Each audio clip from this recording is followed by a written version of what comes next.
though on the first day of the week when they gathered together to break bread. To break bread. Isn't it amazing and how important it is for the first day of the week? The first day of the week is the Lord's Day. And I'm always conscious it's God's day. What does the Lord's Day mean to me? Well, I give it totally to Him. I'm going to tell you a true story before we come to communion. What does the Lord's Day mean to me? Sunday.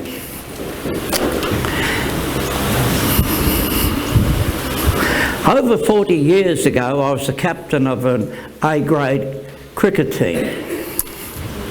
And we used to play cricket on one Saturday, and then the following Saturday that match would conclude. And then they decided, through the importance of the game, they're going to now play Saturday and Sunday. So I immediately resigned as captain and player with regret, because that Sunday was the Lord's Day and I wouldn't miss out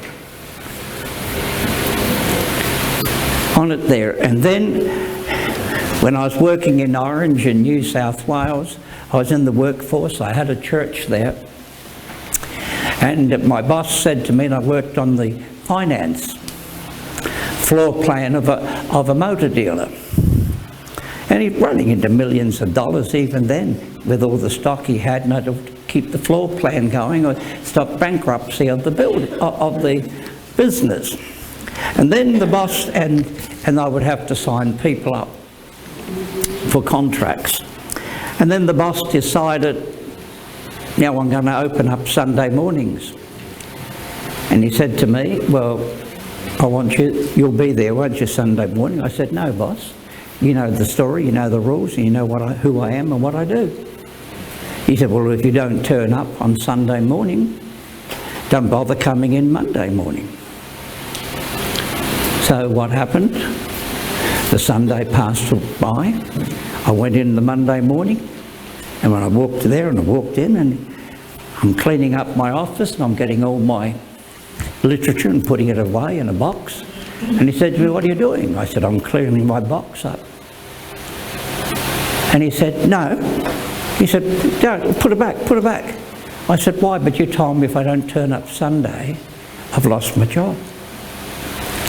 He said, no, put that back. He says, because if you're so convicted with your word and your conscience, he said, I can trust you. Amen. There's more than I can trust anyone else. He said, you're exempt. Yep. See, there's no compromise in Jesus. No compromise. If I had to be unemployed, I was unemployed. I've been there before, but I've always been employed in the Lord's service. And that's in the great service to Him. Don't compromise. Today we're here, it's the Lord's Day. Just think what He did on this day so long ago for you and I. He rose again from the dead. He led captives free. Today, He also wants to lead captives free. He wants each one of us not only to be free, but captivated by His very presence. Captivated by what the power of the blood can do in the life for each one of us. So today, as you've received this piece of bread, this cup, what does it mean? What does it mean to each one of us? To you? How important is it? You know, is it amazing? In the early first century of the Christian church and beyond, Christians gave their lives just that they could have this communion service. And it was amazing when I went to Romania just after the fall of communism.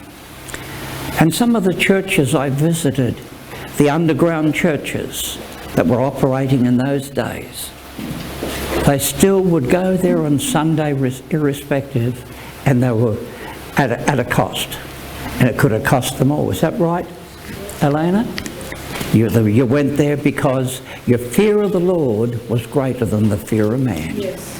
The fear of the Lord is reverence and holiness, and the fear of man is horror and terror. So today we can stand in the presence of God. We can hold this cup, we can hold this bread, but do one thing.